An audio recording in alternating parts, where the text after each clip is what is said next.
부가적인 요소 때문에 13인치를 구입을 하시려고 하다가 16인치로 선택을 하실 필요는 전혀 없고요. 참고로 저의 결론은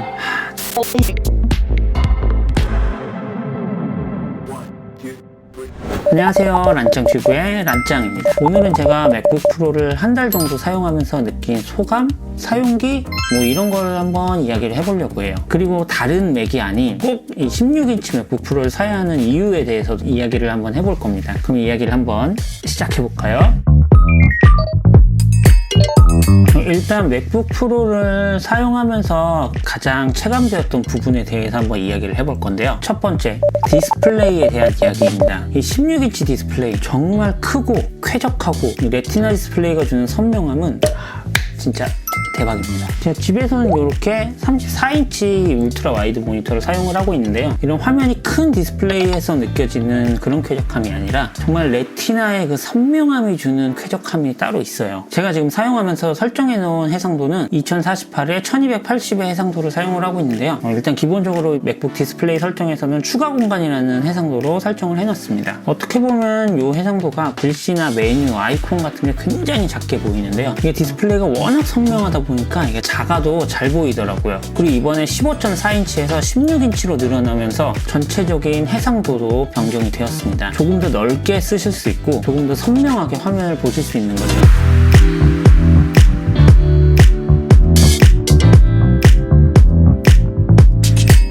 그리고 2018 맥북 프로부터 적용이 된 트루톤 디스플레이도 이 16인치 맥북 프로에도 역시나 적용이 되어 있는데요. 개인적으로 이 트루톤 디스플레이가 너무 좋더라고요. 주변 조명 색에 따라서 색온도를 맞춰주다 보니까 눈의 피로함도 좀 많이 덜한 것 같습니다. 저는 아이폰에서도 이 트루톤 디스플레이는 항상 켜놓고 있는 옵션입니다. 근데 여러분은 또 알고 계신지는 모르겠는데 이 맥북 프로의 외장 디스플레이를 연결하게 되면 이 같이 연결된 외장 디스플레이도 트루톤이 똑같이 적용이 되더라고요. 저도 잘 몰랐었는데 외장 모니터를 연결해 놓은 상태에서 우연히 맥북 프로를 덮었는데 모니터 색깔이 바뀌더라고요. 그래서 다시 여니까 또 트루톤이 적용된 색깔로 바뀌고 또 다시 닫으니까 트루톤이 적용이 안 된 색깔로 다시 바뀌고, 원래는 계획이 이제 세로로 거치하는 맥북 스탠드를 하나 사서 뚜껑을 덮어놓고 있는 상태에서 외장 디스플레이를 사용을 하려고 했었는데 트루톤 디스플레이 때문에 그냥 열어놓고 듀얼 모니터로 사용을 하기로 마음을 먹었어요.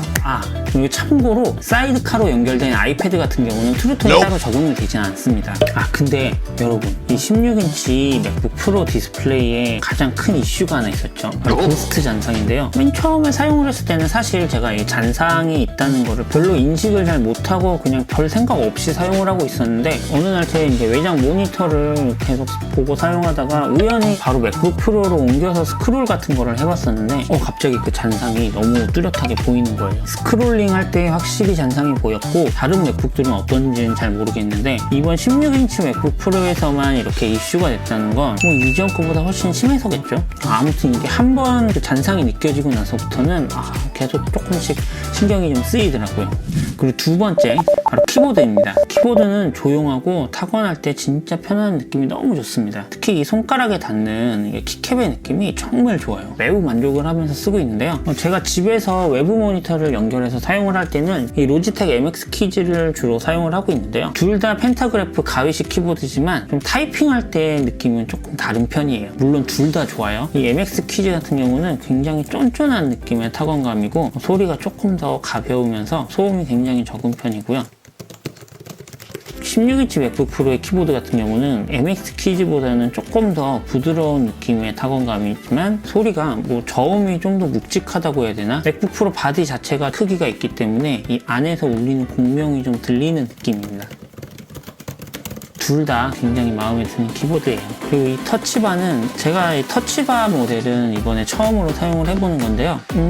좋긴 한데 제가 영상 편집할 때 컷 편집을 할 때는 왼손을 이렇게 놓고 사용을 주로 해요. 델레트 키를 자주 누르다 보니까 언제든지 델레트 키를 누를 수 있게 이렇게 놓고 하는데 이렇게 델레트 키를 누를 때 자꾸 다른 손가락이 음성 뮤트 버튼을 자꾸 살짝 건드리더라고요. 이게 아마 그냥 일반 물리 키면은 안 눌렸을 텐데 이게 터치다 보니까 살짝만 닿아도 계속 이렇게 뮤트 버튼이 눌려서 좀 불편하더라고요. 그래서 요즘은 컷 편집할 때 마우스에 키를 지정을 해서 사용을 하고 있어요. 그리고 맥북 프로 같은 경우는 또 키보드 쪽으로 방열이 많이 되기 때문에 조금 사용하다 보면은 약간 손가락에서 땀이 날 것 같은 느낌? 지금은 겨울이니까 괜찮은데 여름 되면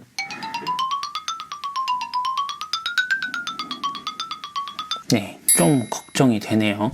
네, 그리고 세 번째, 스피커 이야기를 빼놓을 수가 없습니다. 이건 뭐 그냥 들을 때마다 감동이에요, 진짜. 어떻게 보면 제가 이 16인치 맥북 프로에서 가장 체감되는 변화를 하나만 꼽으라고 하면 바로 이 스피커입니다.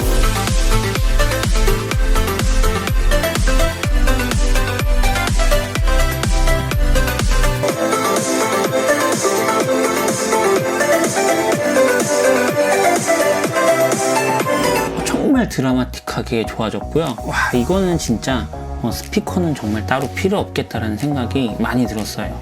이런 느낌이 드는 랩탑은 진짜 처음입니다. You get speakers that good, it feels like it's right here in a laptop. 그리고 이게 또 좋은 점이 소리를 굉장히 크게 해놔도 이렇게 본체에 손을 대고 타이핑을 하고 있으면은 스피커 진동이 진짜 하나도 안 느껴져요. 이렇게 저음이 단단하게 나오는데도 진짜 신기해요. 진짜 애플이 외계인을 갈아 넣은 것 같아요. 그리고 네 번째, 굉장히 사용 빈도수가 높아진 애플워치 잠금 해제입니다. 사실 저는 이제 얼마 전까지 맥미니를 사용을 했잖아요. 그래서 잠금 해제를 이 애플워치로 할 일은 별로 없었어요. 하지만 이 맥북 프로로 바꾸고 나서는 뭐 덮었다, 열었다, 뭐 카페 같은 데 들고 나갔다, 덮고 다시 집에 와서 열었다. 그러다 보니까 잠금 해제를 해야 할 일이 굉장히 많아졌는데 이제서야 맥을 사용할 때 애플워치를 쓰는 게 진짜 편하구나를 정말 체감을 많이 하고 있습니다. 이건 진짜 신세계네요. 그리고 다섯 번째, 터치 아이디입니다. 사실 잠금 해제할 때는 애플워치가 바로 인식을 해서 잠금 해제를 해주니까 터치 아이디를 사용할 일이 별로 없긴 하지만 그 외에 모든 암호를 넣어야 하는 상황에서는 이 터치 아이디를 훨씬 많이 사용하는 것 같아요. 애플워치와 터치 아이디 둘 중 하나를 선택을 해서 사용하게 되는데 애플워치의 이 버튼 더블 클릭하는 것보다는 이 손가락만 살짝 대도 되는 터치 아이디가 훨씬 더 편하더라고요. 그래도 이제 맥북 프로 정도면 페이스 아이디 정도는 넣어줘야 되지 않을까요? 그런 생각이 좀 듭니다. 그리고 여섯 번째, 바로 성능입니다. 사실 제가 이번에 맥북 프로를 구입한 이유 중에 하나가 어느 정도 이동하면서 작업을 할 목적도 있었지만 사실 이 성능에 대한 부분도 굉장히 중요했습니다. 제가 저번에 올렸던 영상처럼 파이널 컷 렌더링하는 속도가 진짜 어마무시하게 차이 납니다. 한 3배? 4배? 그 정도 차이가 나는데 단순하게 익스포트 할 때 렌더링 속도가 차이가 나는 건 그런 것만이 아니고 그냥 전반적인 작업 환경 자체가 아예 달라요. 맥미니 같은 경우는 인텔 내장 그래픽 카드만 있었기 때문에 자체 하드웨어 가속 성능 자체가 매우 떨어집니다. 그래서 파이널 컷을 사용하면서 렌더링 파일 생성, 옵티마이즈 파일 생성, 아니면 프록시 파일 생성 이런 것들을 옵션을 다 켜놓고 작업을 했었는데 그래도 어느 정도 좀 트랙 수가 쌓이고 영상 길이 자체도 좀 길어지다 보면은 좀 많이 버벅임이 있었는데 맥북 프로는 이런 옵션 다 끄고 그냥 하드웨어 자체 가속 실시간 렌더링으로 사용을 하고 4K 작업도 하고 그렇게 해도 엄청 쾌적하게 작업이 되더라고요. 아예 안 끊기는 건 아닌데 끊기는 빈도수 자체도 매우 낮고 이 정도면 진짜 엄청 쾌적하다고 볼 수 있어요. 지금 나온 것 중에 맥 프로나 아이맥 프로 이런 거 빼고는 안 끊기는 얘기 있겠습니까? 그리고 7번째, 바로 배터리 성능입니다. 이 16인치 맥북 프로 같은 경우는 역대 맥북 프로 중 가장 큰 용량이 100W의 배터리 용량을 자랑을 하는데요. 진짜 이게 엄청난 용량이에요. 노트북에 넣을 수 있는 거의 최대 용량이라고 보시면 될 것 같아요. 그리고 애플 공식 홈페이지에서는 최대 11시간까지 사용이 가능한다고 나와 있지만 사실 11시간까지는 아니고 5시간 정도는 사용을 할 수 있을 것 같습니다. 그런데 지금 여기 보면은 20시간 사용할 수 있다고 나오긴 해요.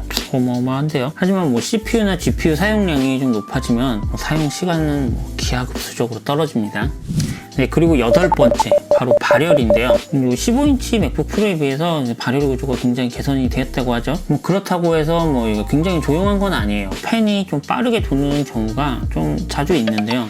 워낙 저 같은 경우는 이제 고사양으로 돌려야 되는 경우들이 좀 많기 때문에 좀 이 팬 소리를 자주 듣습니다. 대신 이 15인치 맥북 프로까지는 스로틀링이 걸리는 경우가 굉장히 좀 잦았다고 하는데 16인치 같은 경우는 스로틀링이 걸린 적은 한 번도 없어요. 대신 팬이 좀 자주 도는 편인데 팬 소리가 그렇게 거슬리진 않더라고요. 그리고 이 뒷판이 너무 뜨거워져가지고 무릎에 올려놓고 사용 못할 정도는 아니더라고요.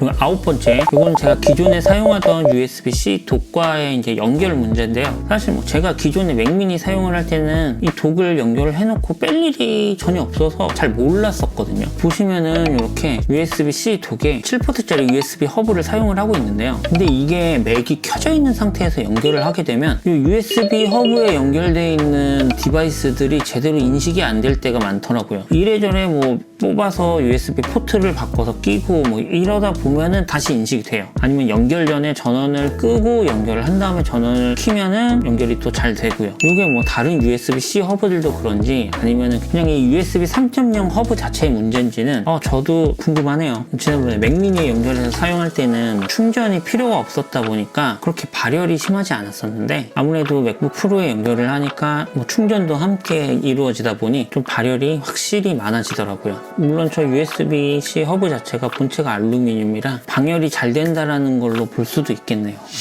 네, 제가 이렇게 16인치 맥북 프로를 한 달 동안 사용하면서 체감됐던 장단점들에 대해서 한번 이야기를 해봤습니다. 근데 그럼 과연 이 비싸고 비싼 16인치 맥북 프로를 다른 맥들과 비교해서 사야 될 이유가 있을까요? 일단 가격에 대해서 한번 이야기를 해보겠습니다. 아시다시피 이 16인치 맥북 프로는 맥 프로, 아이맥 프로를 제외하고는 가장 비쌉니다. 게다가 뭐 옵션을 한두 개씩 올리기 시작하면 가격은 훨씬 많이 올라가고요. 뭐 기본 가격 자체가 뭐 비싸긴 한데 다른 맥을 이 정도의 옵션을 넣고 구입을 한다고 생각을 하면 뭐 생각보다 그렇게 비싸진 않아요. 이 뭔 개소리야! 저는 뭐 개인적으로 이 16인치 맥북 프로를 뭐 역대 맥북 라인업 중에서 가장 가성비가 좋다라고 생각을 하고 있습니다. 가성비란 게 뭐 가격이 꼭 저렴해야 가성비가 좋다라고 하는 건 아니잖아요. 뭐 사양 대비 가격이 좋으면 충분히 가성비가 좋다라고 말을 할 수 있습니다. 물론 윈도우 노트북과 비교를 하면은 당연히 비싸지만 윈도우 노트북에 대해서는 아예 논외로 할게요. 비교를 해보면 뭐 지금 13인치 맥북 프로 최고 고평에 뭐 프로세서를 i7으로 올리고 뭐 메모리를 16기가로 올린 다음에 뭐 SSD를 1TB로 올리자 치면은 뭐 가격이 뭐 340만 원이 나옵니다. 또 16인치 맥북 프로 고급형이 370만 원이에요. 아까 전에 13인치 맥북 프로 한 30만 원 정도 차이가 나는데 그런데 디스플레이, CPU, 뭐 램, 그래픽, 키보드, 스피커, 배터리 성능 등등 뭐 이렇게 차이가 많이 나는데도 30만 원밖에 차이가 안 난단 말이에요. 뭐 그리고 아이맥 같은 경우도 현재 뭐 5K 아이맥 고급형에 램 16기가로 올리고 뭐 저장 장치도 1TB SSD로 변경을 하면은 400만 원이 넘어요. 뭐 이런 걸 보면은 충분히 가성비가 좋은 제품이라고 말을 할 수 있습니다.